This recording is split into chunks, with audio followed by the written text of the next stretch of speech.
Hey Toga, you want to watch something together? Sure, what do you have in mind? Let's watch The Adventures of Pluto Nash. Why would I ever want to watch The Adventures of Pluto Nash? Come on, it has Eddie Murphy in it, and he's in space, and it's a comedy. Ephraim, I don't think anybody throughout all of history has ever wanted to watch The Adventures of Pluto Nash. Fine, what do you think we should watch? Let's do Android Axel's commentary on you! I think The Adventures of Pluto Nash might have been a better choice. Today I get to defend the OG Triple OG. Never say that again. Like this tweet if you're the OG Triple OG. Salutations, Service Bot here with a com. The person I'll be discussing here is Ephraim the commentator, who has been making a scene in the SEC.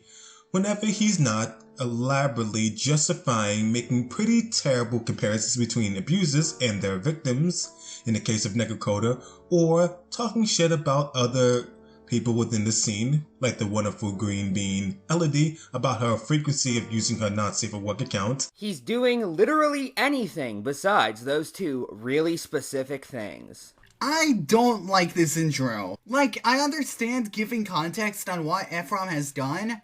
That makes sense. But when you immediately go, oh yeah, this guy's a piece of crap in these ways, before Ephraim has even said anything, well, that's kinda the poisoning the well fallacy. You know, which is a fallacy, which is bad.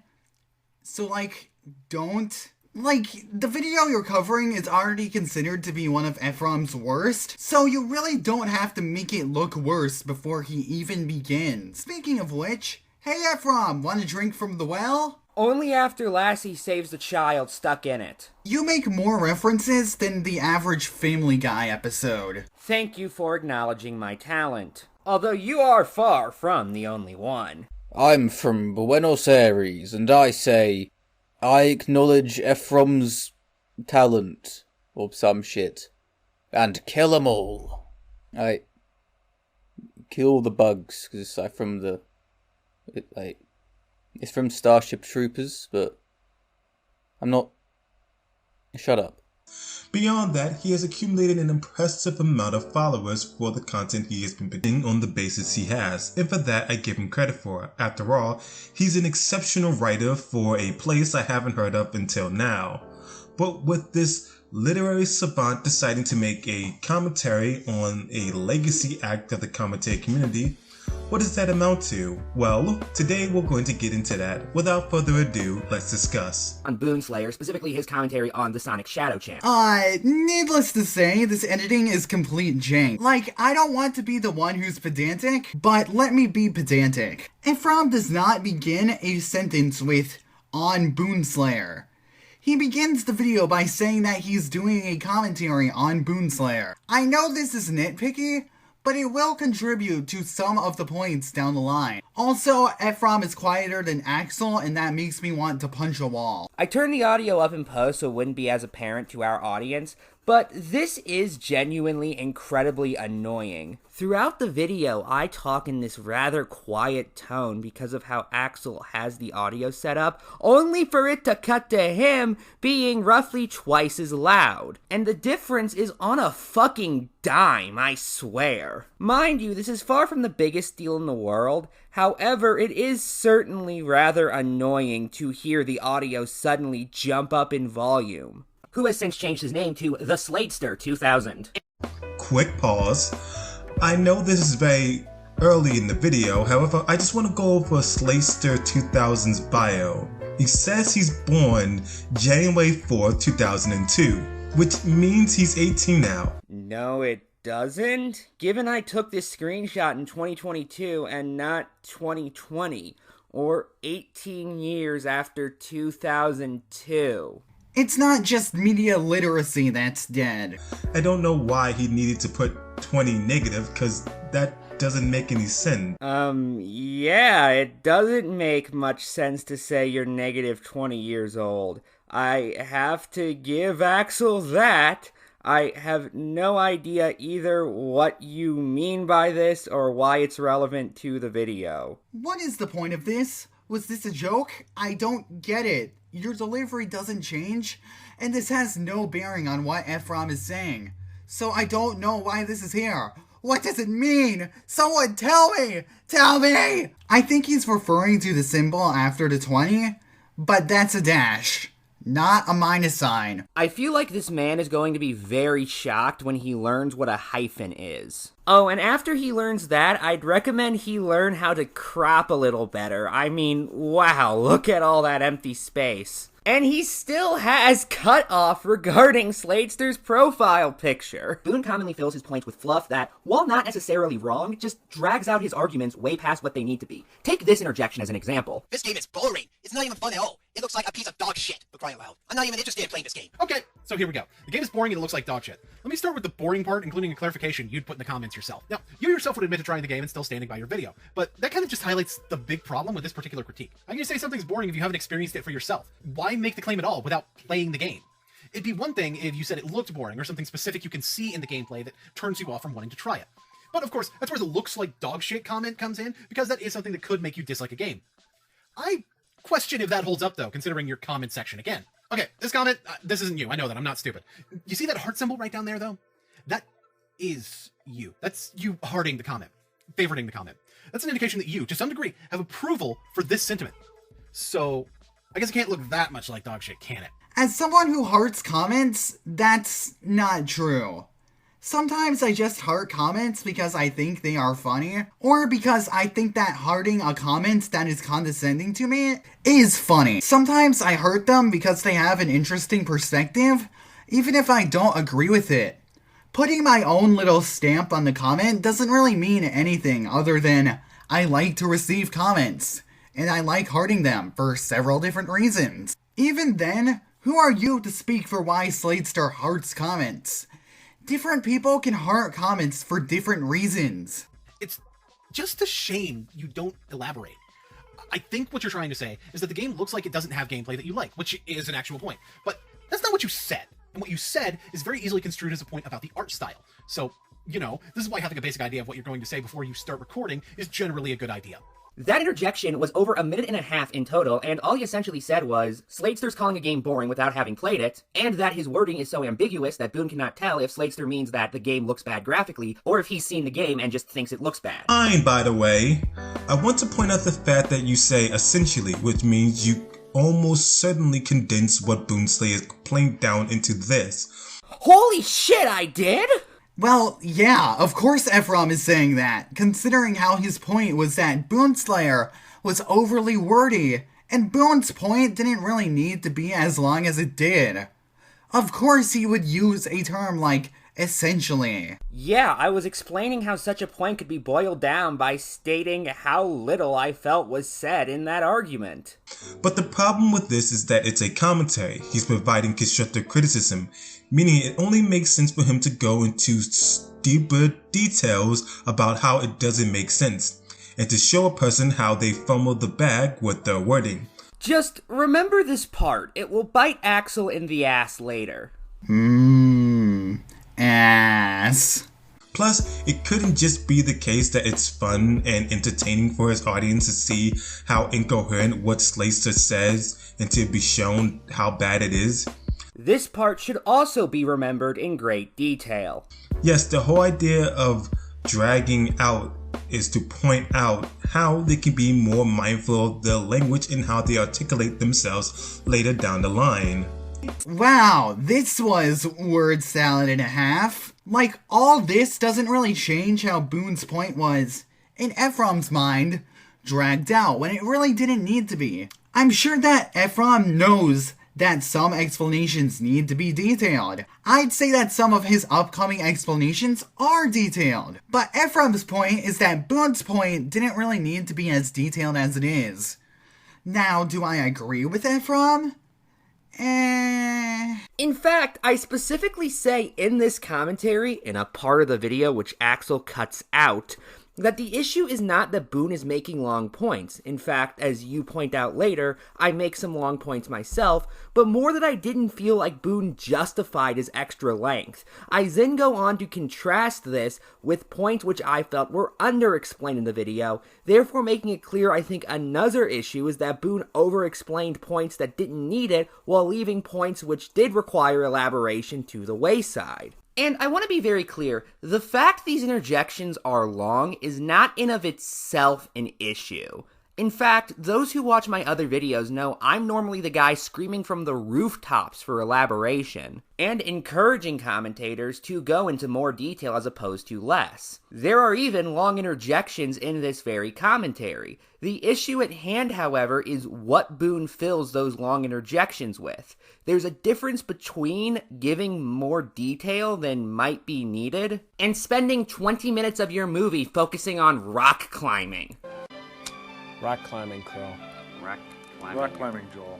And it's especially jarring because there are still some things that are left underexplained. With that said, I am going to concede something. The clip I used was a bad example of this because although I do think Boone did drag out that point, he was at least bringing up new information over the course of the interjection. Also, part of me wants to point out how Android said that the details were stupid, but that just seems pedantic on my part. Let's face it, details are ruined. No, what I really want to know is, was this scripted? This does not feel scripted. It's hard to describe, but there's this overall disjointed feel to this point. One that isn't present in several of Android's other videos. This part, for example, just feels misplaced compared to the rest of the point. Plus, it couldn't just be the case that it's fun and entertaining for his audience to see how incoherent what Slater says and to be shown how bad it is. Like, I'll admit that Axel's line delivery usually is not the best in most of his videos. Retakes are a thing. But usually I can still figure out what he's getting at on my first watch through, which is not something I can say for the points here. Granted, I haven't seen all of Axel's videos, and it's not like someone needs a script to be a good commentator, but this is such a step down from the Android Axel that I have seen before. Yeah, to speak personally, the way Axel talks in this video is just so fucking awkward. It constantly feels like he left in dead air, and is more rambling to the microphone as opposed to actually making an argument. This is not an epic gamer moment. Especially makes this funny is his previous interjections saw him asking Sladester to give examples of why he dislikes the game, or to put it another way, to get to the fucking point. Give me something to work with here. Give me a complaint that you have, a reason for even your disinterest on the surface level. In response to Sladester just describing the basic premise of the game he's ranting on. Among Us! Yes, Among Us. For stars, the fucking game is shit! It's a shitty game, okay? It's a crappy game. This game is in space, and it has like this whole group of things called imposters or whatever, and crewmates, so it's two separate teams, I guess? You have to go fucking find them? I don't know, and I don't care. Which, first off, dude, chill out. We're still at the introduction of the topic. Give him a minute. Was Boone Slayer's problem that he didn't get to the point? Yeah, that's explicitly what Boone was saying. Okay, I know that I already said that the editing is janky, but like, the editing is really janky. You can't cut off Ephraim mid-sentence and have it not be jarring. I mean, I cut off Sladester mid-sentence in my own video on him, but that was a joke commentary. That's different. Cutting him off mid-sentence was used to make the comedy flow better. You see, I don't so much have an issue with him cutting me off mid-sentence. I mean, I do that all the time, either rhetorically or to throw a joke in. However, it's more that you can hear me start to make my next point before Axel cuts me off that gets me here. Again, the editing in this video is just incredibly sloppy. And trust us, this will not be our last example of that. Anyway, Ephraim, you took Boone's video out of context. Among Us! Yes, Among Us. For stars, the fucking game is shit! It's a shitty game, okay? It's a crappy game. This game is in space, and it has like this whole group of things called imposters or whatever, and crewmates, so it's two separate teams, I guess? You have to go fucking find them? I don't know, and I don't care. Okay, so on top of Loudon already pointing out how you somehow don't care about, have an entire rant on how bad something is that you have no interest in, like, the way you say that it's in space seems to imply the game having a space setting automatically makes it bad. I mean, it's kind of funny the way you deliver that, and honestly, if you'd followed up on that delivery style, I'd give you credit, but you just kind of taper off, so it just sounds like that was supposed to be an actual sarcastic point about the setting. Okay, what about it? Give me something to work with here. Give me a complaint that you have, a reason for even your disinterest on the surface level. Boone was led to believe that Sladester had a genuine issue with the game's premise because of his bad delivery. And since a premise doesn't inherently make a game good or bad, that's what led him to say, give me something to work with. He's not expecting the video to be elaborate out of the gate, he's expecting the criticisms to make sense. I mean, I guess, but that would still be him asking for elaboration while the topic in question is just being introduced. Still, I'll admit that I can understand why some wouldn't find that comparable to Boone asking him to get to the fucking point specifically. Fair enough. I guess points can be interpreted in many different ways. What was the issue is that the wording was so confusing and unclear that he didn't even know what his actual issue was. But wording wasn't the issue, though. It was the inflection Sladester gave in space that was causing Boone's confusion. Boone says something, anything, even a surface level of an issue, which doesn't sound like he's rushing him, just that it's so incoherent as a byproduct of it being unscripted that you run into these issues of having an inability to get your point across. Incoherency wasn't really Boone's issue though, but I already explained that in my previous interjection. Now, of course, this interjection can be viewed as a result of Ephraim kind of taking Boone's video out of context, so I cannot place all the blame on Axel misunderstanding the video. I guess this is just one of those situations where everyone kinda loses. And it's especially jarring because there are still some things that are left underexplained. For example, Boone ended that interjection by saying that Sladester should do his videos with an idea of what he's going to say ahead of time. Well, what makes you think he didn't? The fact that he worded himself poorly? Because you can word yourself poorly while also knowing what you're going to say ahead of time. Those aren't mutually exclusive.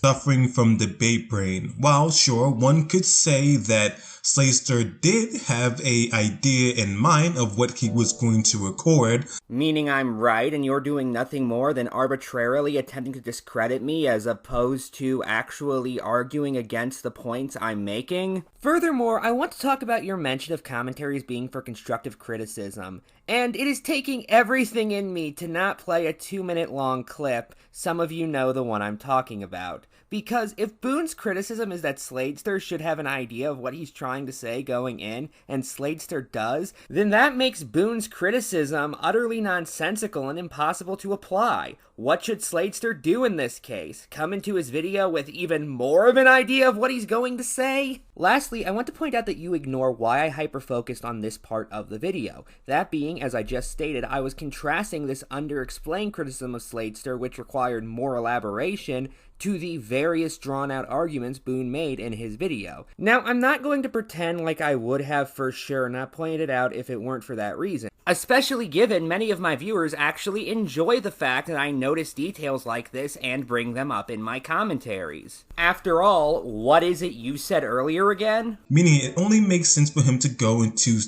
deeper details about how it doesn't make sense, and to show a person how they fumbled the bag with their wording.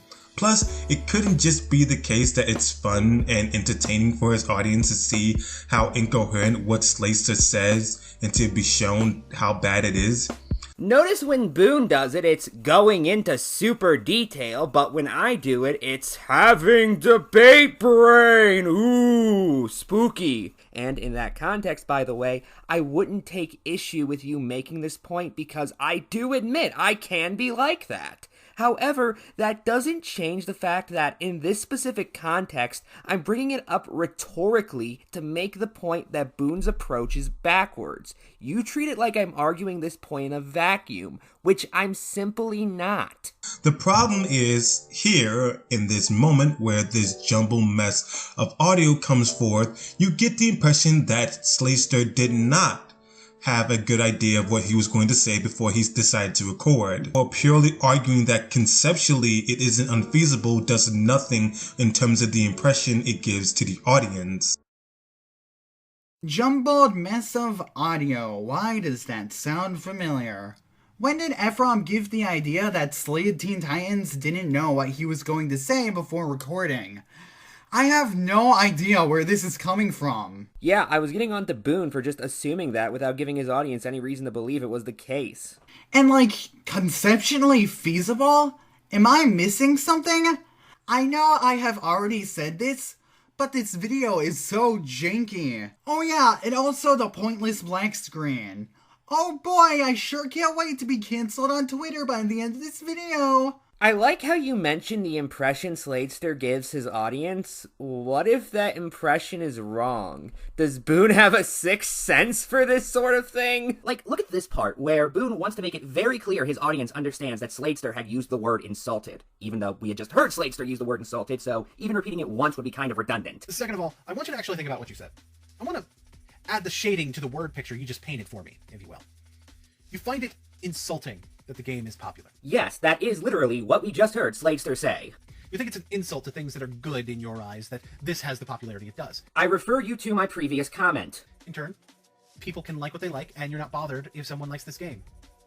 Those are opposite sentiments. You know, once the context goes on for about a minute, I think it's about time to start speeding up the video. Stuff being dragged out is already a problem with Ephraim's video, though he has already complained about drag, so there's that. But here, the drag kind of works with this video because he is, yet again, trying to demonstrate that Boonslayer is padding out the video. Axel, you don't have that excuse. Your video is just going on and on needlessly, kind of like Boonslayer's. Well, Toga, have you ever considered that Axel's audience likes not listening to him for minutes on end? I mean, sure, if you say you don't understand the game's popularity, that doesn't directly shut down an opposing viewpoint, even if that is clearly the intent. Hell, I can even argue that saying it doesn't deserve its popularity isn't judging people for liking it, and the intent behind that statement is even more obvious. But when you're insulted, the implication there is far too strong to come up with any justification for why your statement about people being able to like what they like and not caring doesn't hold weight. At that point, the fact Among Us is popular is something that is disrespectful to you. Again, yes, I am perfectly aware of the things Sladester just said, and that the word in question has synonyms. Now, to be disrespected, you have to care about something. Keep that in mind. Gladly. But this isn't even you saying the game is insulting, just its popularity. So just think about that for a second. You feel disrespected, scornfully abused, because that's the definition of insulted. I see somebody uses dictionary.com, but seriously, was there any reason for this point to be as long as it was? And no, sure, Boone could have left it at the contradictory statement, but the problem with saying that is that the level of elaboration provided when giving Slater the best interpretation possible with the wording this terrible. This commentary was brought to you by the Word Blender, mixing up words together to make no fucking sense whatsoever. What are we, some kind of show about word? I'm sure, as a commentator, you understand the issue, but not everybody operating at the same level. That's especially the case with Slater. I think, emphasis on think, Axel is trying to excuse Boonslayer dragging out his explanations by saying that Sladester just isn't on the same level as some others. For one thing, I know that the commentary community does not see Sladester as the smartest individual, but to say that he is not on the same level as some others and then use that as an excuse for Boonslayer to needlessly drag out the video? Am I the only one who sees that as kinda ableist? To straight up say, he's on a different level. But even if Boonslayer had a reason to drag out the video, why does that matter? He is still dragging out the video. Oh my god, I don't even agree with Ephraim personally, and yet I'm still getting mad. To be fair, you do need a very high IQ to understand Boonslayer. By the way, if you notice, these interjections amount to, I know what words mean. As for somebody who's been complaining about reiterating the same point or arguing the same thing repeatedly, it feels like you're doing the exact same thing here. Hi Lois, this is wasting the time Ephraim complained about repetition. This is usually where the Family Guy funny moment cutaway gag would come in, but it doesn't actually exist.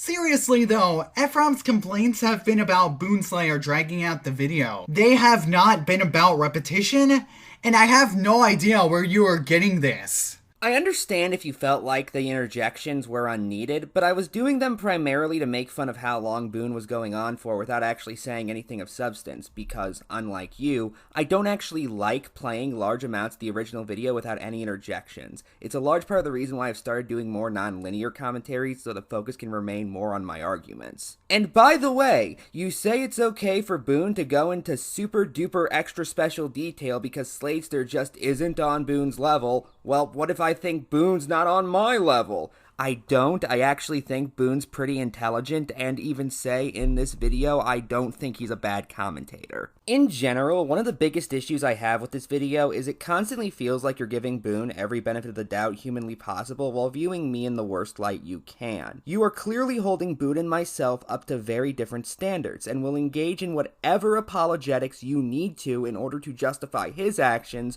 while making up any problem you can to go after mine. I think what you're trying to say is that it's hypocritical of me to go after Boone for being repetitive while also including short interjections to poke fun at his repetition. The issue at hand is you don't seem to understand why I'm doing that. So I can better explain how pointless what Boone is saying comes off by breaking it down to such a silly level. You say my point comes down to, I know what words mean, but I was actually pointing out how Boone was repeating something the audience had already heard multiple times for no other purpose than padding. What I was doing was making a point about Boone's video, showing an example, and then including joke interjections to better emphasize that point.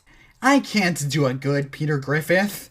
I'm no Seth MacFarlane. With these 3 interjections,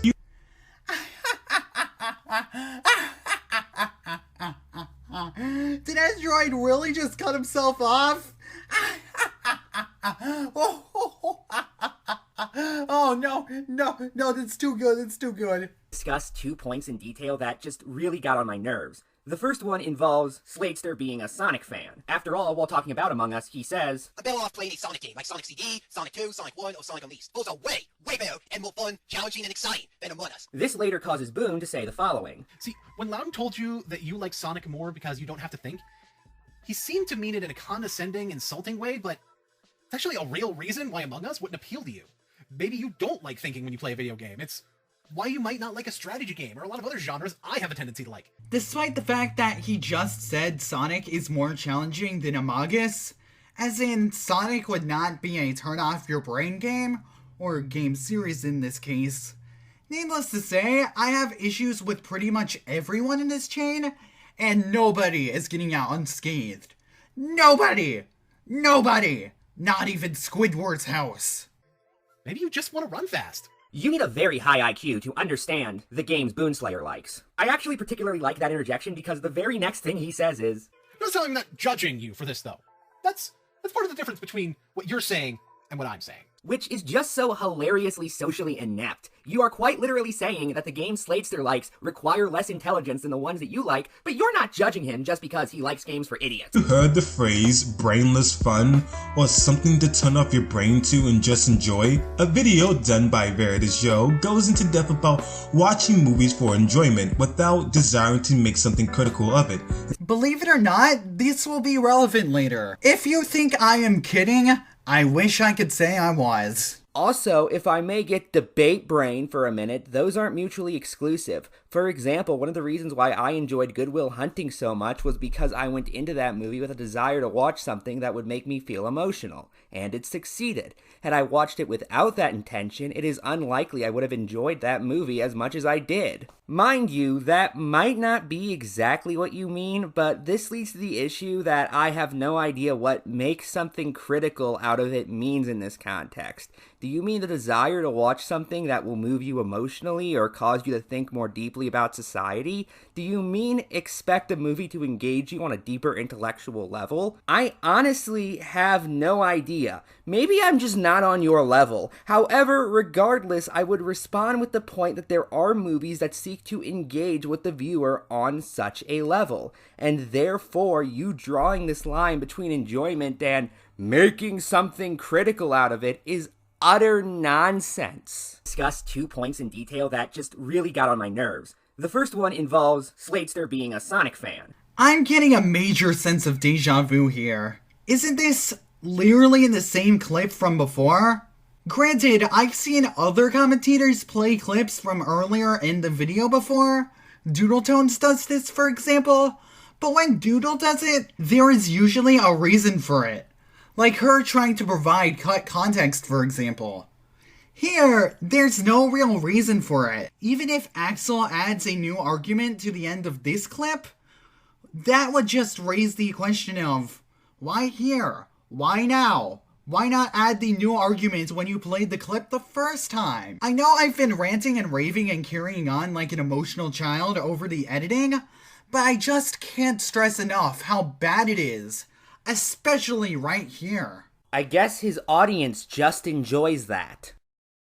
In fact, the video argues that attempting to enjoy something while trying to get something analytical out of it actually devoids it of entertainment. Are you still talking about the Veritas Joe video like you were doing it the first time this clip rolled around? I don't even disagree with your point. I agree that mindless entertainment can't exist without people being insulted by it. But like, how do you edit this badly? How do you put in a clip, respond to said clip, interrupt yourself with the clip that you just responded to, then continue to respond to the clip with an argument continuing from the first time you responded to the clip? Am I making sense? I have not been this dumbfounded and just plain confused by a commentary in such a long time. Is this what postmodernism in editing is like? I also want to point out how you don't link Joe's video in the description, nor give us any idea what the title is so I can research it for myself. Also, am I the only one who finds something really anti-intellectual about what he's saying?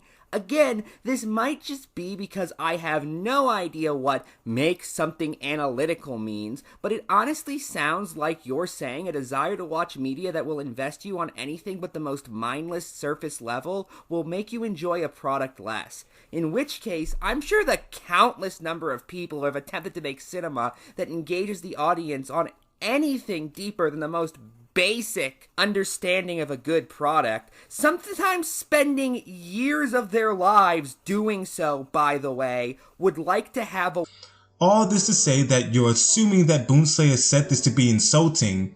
With the way that his character is emoting, well, no. He looks happy. He gives off the impression that that's okay. Because nobody can smile while being insulting. I'm really said socially inept while ignoring everything that indicates that Boonslayer saying this wasn't to offend Slayster, considering how overtly insulting Boone is. Later in the commentary, I find it quite weird how you think that this was him either lying or being unaware of how this could come across as insulting. Personally, I'm pretty confident in saying that all the instances where Boone is insulting Slayster is deliberate and not accidental. You're inept, you know that? Yes, obviously I understood Boone wasn't saying something insulting on purpose. That's why I called him socially inept, or unaware, as opposed to treating it like he was intentionally trying to hurt Slayster's feelings. I also find it weird how you say that Boone can't accidentally be saying something insulting, because other times in the video he says things that are purposefully insulting. This video beyond confuses me. Hey Ephraim, why is the coffee shop talking? Is this what subliminal messaging is? Also, it's pretty jarring to see a video with a VHS filter suddenly lose that filter for no reason. Yeah, I know, I'm nitpicking. But this video is just so broken and all over the place to the point where I feel like I cannot ignore small things like this. The reason this point bothers me so much is, well, it doesn't actually apply to the games that Slayster listed. He specifically noted Sonic 1, Sonic CD, Sonic 2, and Sonic Unleashed. Sonic 1 has a lot of slow zones, including Marble Zone, Labyrinth Zone, and Scrap Brain Zone, with Labyrinth Zone especially being infamous among Sonic fans for how slow and difficult it is. Sonic 1 is not perfect, though. There are a few slower segments that do feel tedious and, the water level. Labyrinth Zone. I am such a huge friggin' moron for putting Hydro City on that stupid water levels list that I did. What the hell was I thinking? It's not even that bad of a level. This one, though, it borderline ruins the game. It is so slow, and it is so goddamn tedious. Labyrinth Zone. And it's here we find out that Sonic can't swim and can drown underwater. Well, that's just great. Slow, platforming, and a time limits, and Sonic can't breathe. God, what else can go wrong? Welp, once again, it's been over a minute without Axel saying anything. And since I don't want this video to drag out, I guess I'll just summarize the video. So Ephraim cites several instances of Sonic 1 and 2 being difficult. There. Was that so hard? Want to hear a funny joke? Boone said maybe you just want to run fast, and you're arguing what he said about the game isn't true by listing a bunch of people who play these levels that don't like them. I'm sorry, you're trying to debunk him, but what you're using doesn't debunk him at all. You've lost the plot entirely. No. Boone's argument was that Sonic generally requires less skill than Amogus, meaning that Sonic is less difficult than Amogus. So Ephraim bringing up all these times where Sonic can prove itself to be difficult, even if it is a bit dragged out, it still does argue Boone. Also, no, I do not want to hear a funny joke. Also, what does their opinion on the levels have to do with anything? All of them are saying the levels are slow and difficult, which was my entire point. For that matter, not all the people disliked this fact. Stuttering Craig, who I played a clip of in that part of the video, said that he liked Sonic 1 and disliked newer games putting focus on speed. Look, I am 100% not blaming you for why you think that. After all, Sega practically brainwashed you to think that. I mean, I thought it at one point. It's just ironic that that exact same way of thinking is exactly why Sonic games nowadays aren't, quote, fast enough. Furthermore, given this entire discussion originated with Boone's implication that Sonic was nothing more than mindless running, I figured you should know about another Screw Attack video, their top 5 best and worst Sonic games, where they put Sonic the Fighter on their number 4 worst games list, because of how mindless it was. We all know the 90s were littered with hundreds and hundreds of fighting games, so why not give Sonic one too?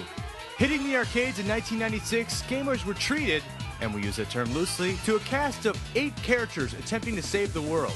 You can beat the entire game by tapping one button over and over again.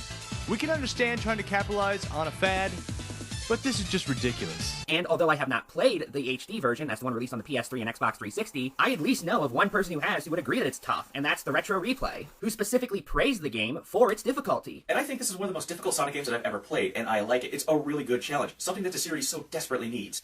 You played, again, is addressing the Sonic fanbase saying the games aren't about speed. No, it wasn't. Discussing a misconception about the series isn't exactly proving him wrong. Yes, it does. Boone was saying that somebody like Sladester might want to gravitate towards Sonic games because they just want to run fast, and I was arguing that the games Sladester listed do not allow you to do so. This should not be that difficult. If the main appeal acknowledges that it's still about going really fast. I'm going to go sicko mode. Literally, Ephron, what the fuck are you talking about? You use the word notorious. Typically means well known for its bad qualities or deeds. The thing you're referring to doesn't have a positive reputation within the Sonic fandom.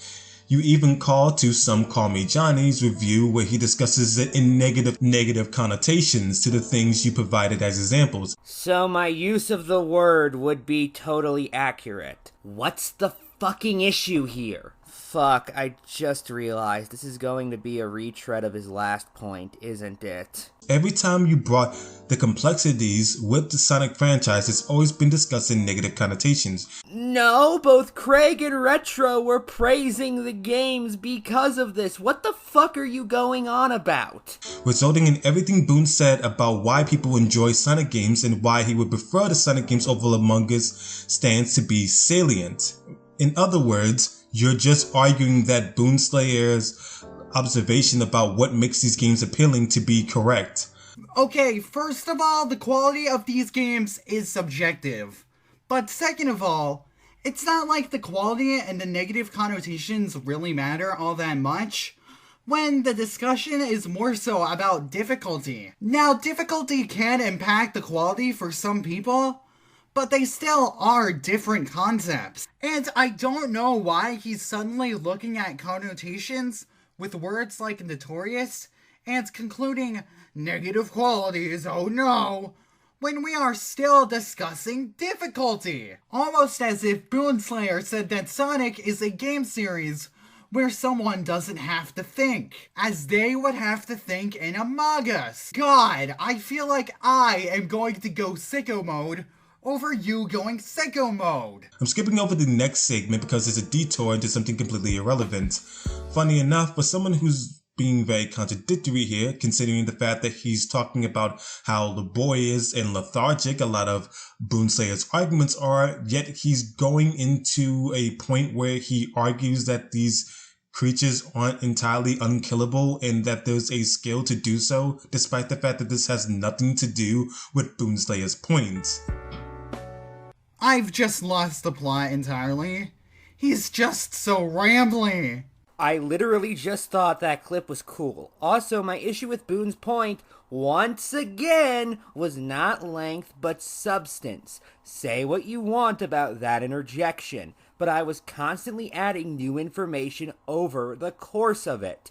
My issue with Boone, once again, was that I did not feel like the same could be said about him. See, from Zero Punctuation even criticized Sonic Unleashed for being too difficult. Says he's going to skip the next part of my video. Doesn't skip the next part of my video. Great fucking editing there. Ironically, Sonic just moves too fucking fast, running face first into pits and spike traps that you'd need clairvoyance to be able to avoid on your first go. So the level's going to be beaten by trial and error. There's more than one stage that kills you if you don't press anything in the first second or two. This is gameplay I would expect from a fucking ROM hack designed by Hitler. And that's not even getting into the never-ending hell that is Eggman Land. Johnny, take it away. The one stage I can't replay no matter who I am is the final stage, Eggman Land. Seriously, this place is hell incarnate with roller coasters. There's difficult, but then there's just cheap. It's bad enough that this stage throws everything at you with the kitchen sink, but it's so freaking long. It took me 72 minutes to complete this stage the first time. 72 minutes! An hour and 12 minutes on one stage? For that, You provided two people who said the game was too difficult, and you have one person who actually is talking about how the game needed these elements of difficulty. Actually, Johnny just said that one level was too difficult, not that the game as a whole was too difficult. And by the way, this wouldn't disprove my point because although Johnny sees that as a flaw, Sladester might not, hence why he listed those games as his examples of Sonic games people should play. This is a commentary bra moment. Not quite sure how this helps your case. Most of this is pointing out how difficult the games are in terms of making cheap difficulty, which is counterintuitive to the mechanics that do make the games fun, which is, surprisingly enough, running fast. According to who? Boone? I don't know if you realize this, Axel, but I'm not exactly taking him at his word in this video. Getting a coherent argument from this video is like getting Sneakers O'Toole to take his sneakers off. Or how the difficulty they try to incorporate into the games is hindered by the fact that the game is fundamentally made around going at Sonic speeds, thus the ability to process the information and be aware of it is rendered null and void if you're going too fast to even be able to process the vaults, hurdles, or any sort of obstacles that might be in your way. So, are you just ignoring the clip from Stuttering Craig that I played earlier in the video you're covering, which was specifically responding to the point you're making right now? You know, I am kinda over him talking about Sonic. And that's coming from someone who isn't even a Sonic fan. Also, Stuttering Craig? Bullcrap. He didn't stutter once. This is false advertising and it will not stand in court. But remember, you don't have to think while playing Sonic. What I think the best part about this point is that later on, Boone actually presents essentially the same argument dismissively in order to make fun of what Sladester says, and even directly says it's full of shit. What's so special about Sonic the Hedgehog? It's a shitty game. There's no challenge in the game whatsoever. All you do is run fast, so what's the point?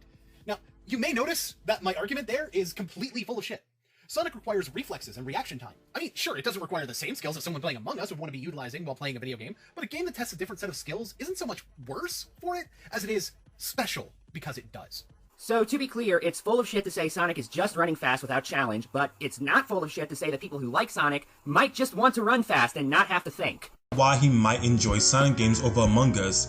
This is predicated off of the merits that there's a different reasons for people to enjoy Sonic games over Among Us. Okay, when did I ever attempt to dispute that? What I'm arguing is that Boone was being contradictory by presenting the argument in a positive light at one point in the video and in a negative light at another. Specifically, how he says that Sladester might just want to run fast, hence why he might prefer these Sonic games over Among Us, and therefore implying that's how he views the entire Sonic series, or at the very least the games that Sladester listed, while at this part saying that Sonic does actually involve more than just running fast, and that it tests your skills and reflexes. Commentary Epic Fails compilation number 156. This was never meant to be him discussing the franchise's qualities, merely him speaking towards the notion that there are clear reasons as to why Slayer might prefer that game over Among Us. Primarily, this is the reason why Boone's explanation about the complexities about the Sonic games doesn't come across as contradictions, because he never spoke to the quality of the games initially in a negative facet to begin with. I am very confused listening to this. Obviously, Boone was not discussing the quality of any game while he was presenting his self-described full-of-shit argument regarding the Sonic franchise. What made you think I wasn't aware of that? What does this additional piece of information actually prove? My point was that Boone was saying something he, at another part of the video, rhetorically presented as a bad argument.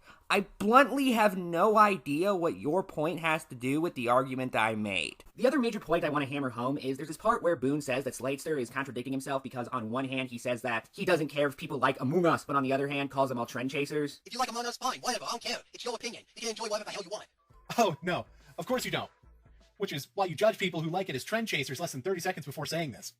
Which was in reference to Sladester saying this. Among Us is a boring, overrated piece of crap, piece of shit game. The only reason people like it is because people want to follow the freaking trend. They want to play what's popular now, instead of playing actual good games. A point which Boone himself said was not even fully wrong, by the way. But here's a take on that. You're not entirely wrong. Among Us is an inherently social game, so it's going to have a better gameplay experience if you have more people to play it with. It's baked into the very essence of the game that popularity would be a factor into the gameplay experience. He also acknowledges that one of the reasons why people originally started playing it was because popular YouTubers were playing it. So for once, streamers discovering the game. Like, Five Nights at Freddy's had the advantage, for example, that it was in a genre that streamers and YouTubers were already playing, but Among Us got picked up as, in essence, a sort of ambassador for the social deduction genre. The reason for this is a combination of accessibility, the COVID pandemic making online gaming a safer method for social interaction, and the August 2020 release of the Henry Stickmin collection drawing further attention onto the developer. Which, make of that what you will. But, no, that's not inherently a contradiction, for the reason you yourself laid out. Of course, if you enjoy an online multiplayer game for its online multiplayer, you're only going to like it when it's popular, because that means there will actually be people using the online multiplayer. To cite another game reviewer, because, you know what, I've been doing that so much as it is, when Dark Lord Jada reviewed the digital homicide MMO Dungeons of Cragmore, he specifically noted the biggest issue of the game was its lack of popularity, therefore meaning you didn't really have all that much to do or that you could do because the game was designed with multiplayer in mind. Brain hemorrhage I have to deal with. Okay, the way I can articulate this to you is that you have to discuss what we believe the person meant and what the person isn't saying. How do I discuss what somebody isn't saying? Should I have made a point to talk about how Boone, much to my chagrin, never once referenced the day the Earth stood still in his video? I can't believe Boone never talked about Big Chungus' impact on society.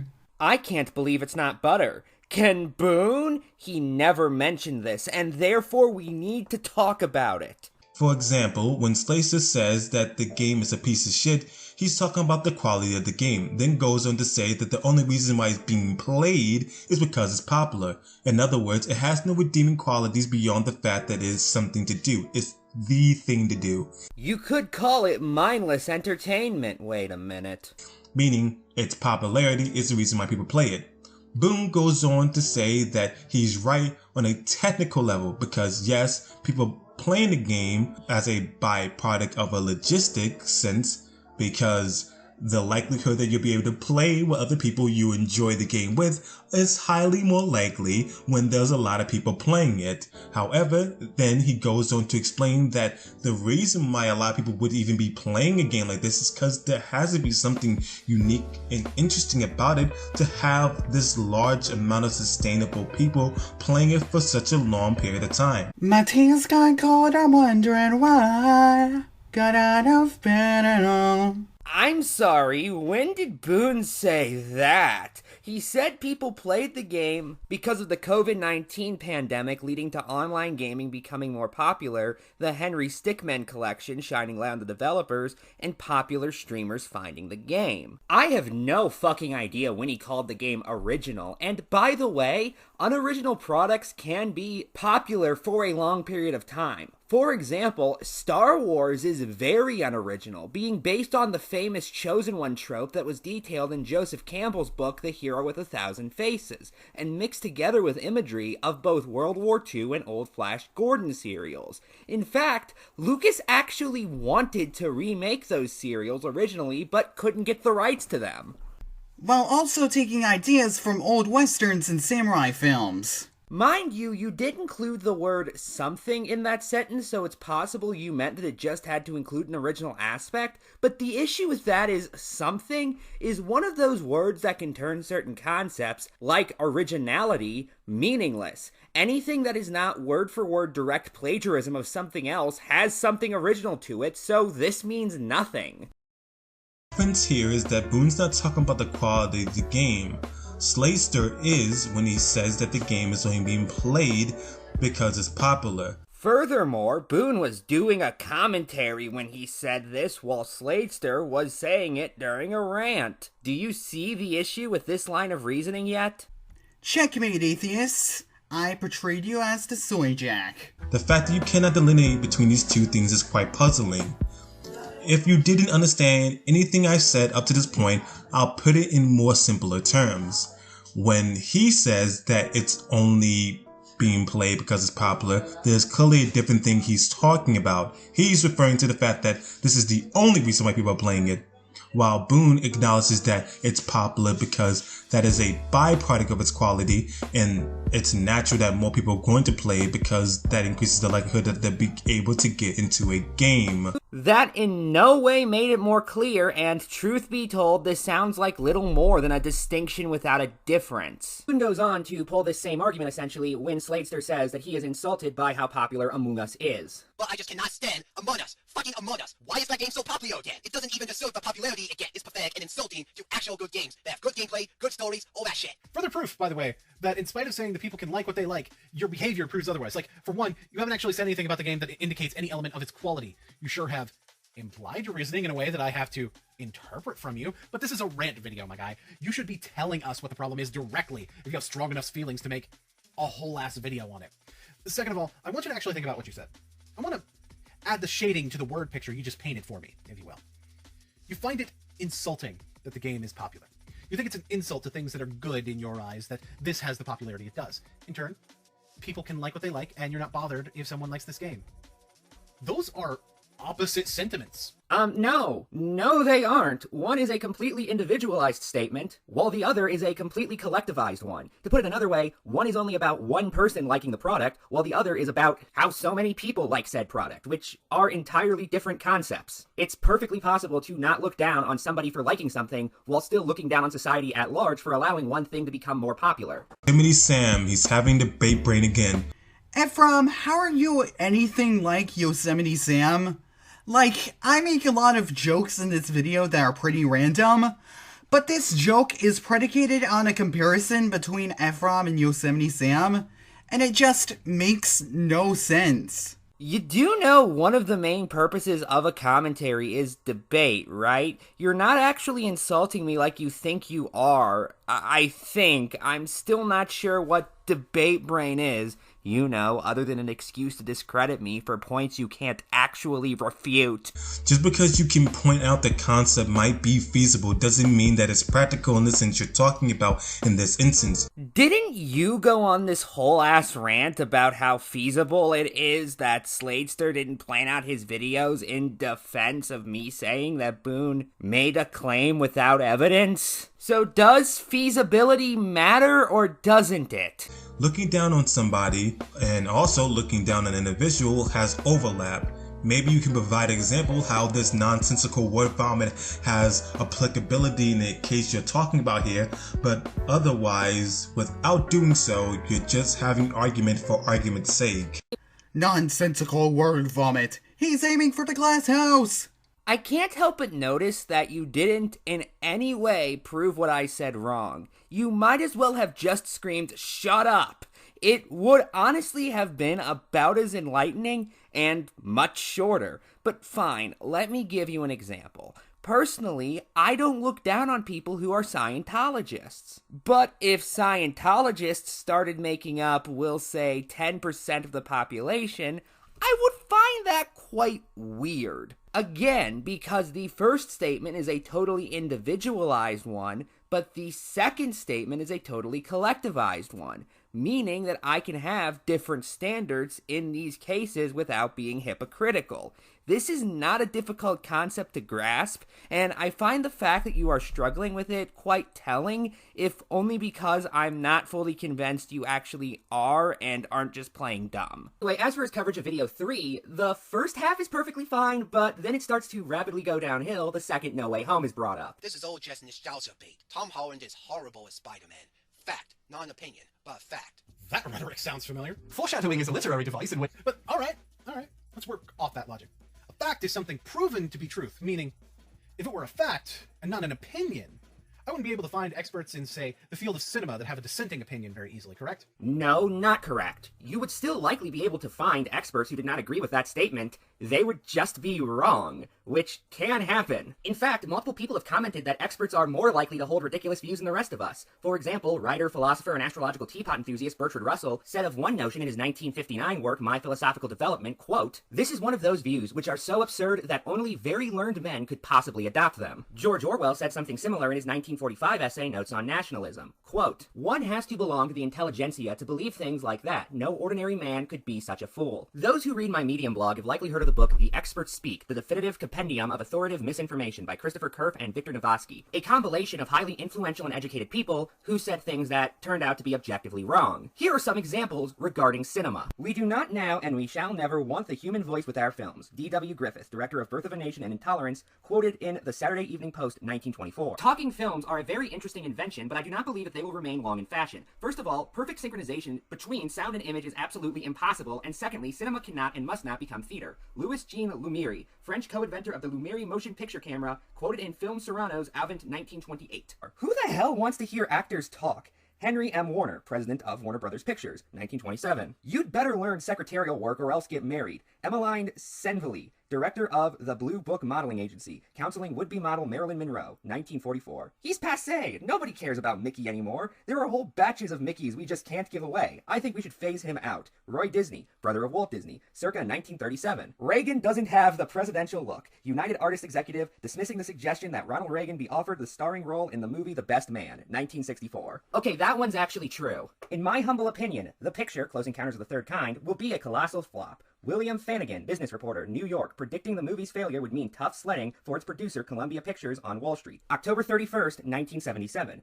"Forget it, Lewis. No Civil War picture ever made a nickel." Ivring Thalberg, MGM production executive, telling Louis B. Mayer not to bid for the film rights to Margaret Mitchell's novel Gone with the Wind, 1936. "Gone with the Wind is going to be the biggest flop in Hollywood history. I'm just glad it will be Clark Gable who's falling flat on his face and not Gary Cooper." Gary Cooper, actor, commenting on Clark Gable's acceptance of the role of Rut Butler after he himself had turned it down, 1938. "Another Snow White will sound the death knell." V.E. Caverton, Current History, June 1938. "The only way Star Wars could have been exciting was through its visual imagination and special effects. Both are unexceptional." Stanley Kaufman, film critic, The New Republic, June 18th, 1977. Director James Cameron's Titanic is the latest of 17 movies about the doomed luxury liner, almost all of which have flopped. That may well be a foretaste of what is to come for the film. Victoria Harper, The Curse of the Titanic. Mail on Sunday, London, November 23rd, 1997. "The Wizard of Oz displays no traces of imagination, good taste, or integrity. I say it's a stinkeroo." Russell Maloney, The New Yorker, August 19th, 1939. "I especially find it funny that your example of experts is the Saturn Awards of all places." Wow, I can't believe you made that point so fucking stupid. You made me transform to Child Alucard to point out how fucking asinine this point is. Are you becoming dark, Android Axel? It's so weird to think that most silent films are now lost media. Also, holy crap, Lois! That was like 5 minutes without saying anything. Who edited this video? Crying Blossom? I don't think I want to know. Aside, let's actually address what Boone the Beat Goes On and On's point actually is. Boone goes on to say that if it's a fact, then obviously experts within that field would have a correlating opinion. At best, what Boone is pointing out here is that there are people that would agree with you, and surely there would be people who would be experts within the field. You've been fighting a laborious amount of individuals who happen to be wrong within foresight of the situation doesn't really negate what Boone is saying here. If anything, the fact that this movie has been out and it has been successful, Slayster would be more in line with the critics and experts within the fields than with Boone in terms of proving him wrong. Where Slayster is more akin to the examples you provided than Boone is. So Slayster, who is wrong, is closer to the people who I quote, who were experts in their field, than Boone is, despite the fact that you just said that experts agreeing with you is a good sign that you're correct in an attempt to refute my point. That is a notion and a half, if I've ever heard one. I can feel my brain sloshing in my head. All the while going on for 5 minutes long, with it ultimately being wrong on top of it. Yeah, remember when I said, remember that point from early on?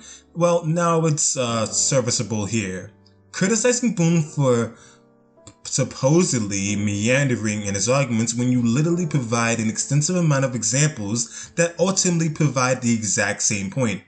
Do you really not see the difference between including a large amount of examples to back up your point and just repeating the same sentence over and over again? Again, regardless of if you think I dragged the point out, and if you think that, that's fine. I'm not even going to disagree with you. My form of dragging things out included constantly adding new information and further expanding my point, which I specifically said is the kind of long interjection I'm fine with in this very commentary. Plus, Ephraim was providing multiple examples, so then his point isn't just, this is the one time where experts were wrong. We're heading over to the closing thoughts, considering that Ephraim has reservations about those.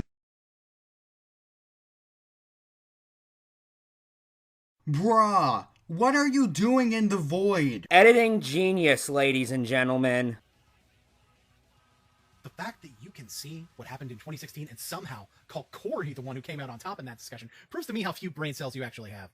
And you present with all the fucking traits, including your complete and utter inability to make a point beyond spouting meaningless buzzwords. What the fuck buzzwords did he spew? What the fuck are you talking about? You've never used the word buzzword once throughout the rest of this commentary. You're pulling these points out of your ass. And pandering.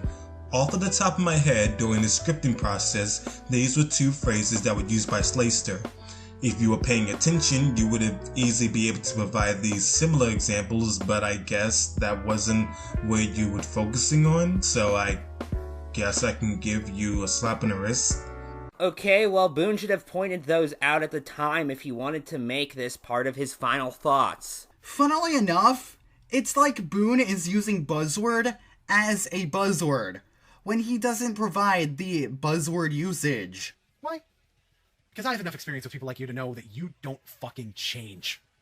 You'll provide a lip service to improvement, but will do nothing to change yourself until someone puts you so far under the dirt that you have no choice but to either examine how you got in this hole to begin with, or make the dirt your fucking home. So that's what I'm here to do. Spike you into the fucking ground and see if you can figure it out, because you damn sure ain't even gonna realize something is wrong for as long as you can get back up without having to think too much about it. You even made a video somewhat recently as of scripting where you said you were going to take measures to improve yourself. But yet, what's in that video? If you're gonna start crap with me, if you're gonna shove bad taste down my throat, Pokemon is overrated. Fact, not an opinion, but fact. A scientifically proven fact that can never, ever be debated or argued. That's proof right there. That it is at the core of who you are. You are fucking corrupted by hatred, malice, and spite. I wish to remind you all, this is about a man who made some mediocre Among Us rants and was kind of arrogant on the internet. I want to be very clear. My issue is not that Boone is being mean. I've made mean commentaries before. I've liked mean commentaries before. My issue at hand is why Boone is being mean. I simply do not feel like this is a deserved reaction to what Slayster has done. Look, maybe it's just that I'm a political blogger and that means I cover things that actually fucking matter. However, the notion of talking to somebody like this because of, again, making some mediocre rants on video games just strikes me as pathetic. There's been a lot of instances within this video that I insulted you, but I was never really frustrated, only a little bit upset with how annoying a lot of the points were, and inconsistencies with your arguments and the inability to understand where Ephraim was coming from. However, I don't hate you. I don't personally have any issues against you. Even the voice I use in this video is a joke. So, for the purposes of really illustrating the point I'm going to make next, I think it's best that I change my inflection to something I just speak in on my regular day. Whew.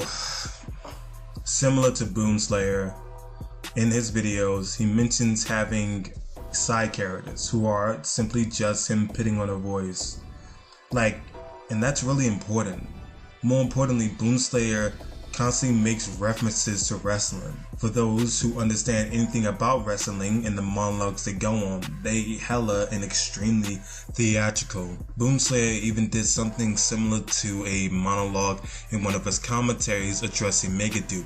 The comparisons are evident. I mean, even in his videos alone, he holds the belt over his shoulder. He makes wrestling comparisons even in his most recent response video. To say that he's a wrestling fan speaks for itself, and to say that he emulates a lot of the theatrical natures of that in his content should be evident to anyone who's been watching his content. Somebody who covers the real shit that's going on in the world, the far more important stuff.